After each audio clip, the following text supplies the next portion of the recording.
పింఛం విప్పిన నెమలికి మల్లె తొలకరి జల్లుల మేఘం మల్లె అలజడి హృదయం మాడిన కూచిపోడి రంగుల దిద్దిన బొమ్మకు మల్లె కవితలు వద్దిన పుస్తక మల్లె సంతోషంలో ముద్దుగా ఈ అమ్మాడి ఆరారు ఋతువుల అందం ఒకటిగా కలిపి వింతలు ఏడు పక్కకు జరిపే కొత్తగా పుంతలు తొక్కెను ఈ అరవిందం అమ్మమ్మో తాండవమాడే కృష్ణుడి నుండి వేణువ గానం తీయగ పండి రాధకు ప్రాణం ముప్పొంగే ఆనందం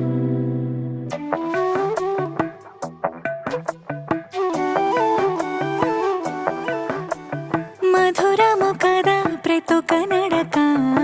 నీతో కలిసేలా తరగని కథ మనదే కనుక మనసు మురిసినిలా ఉసురేమో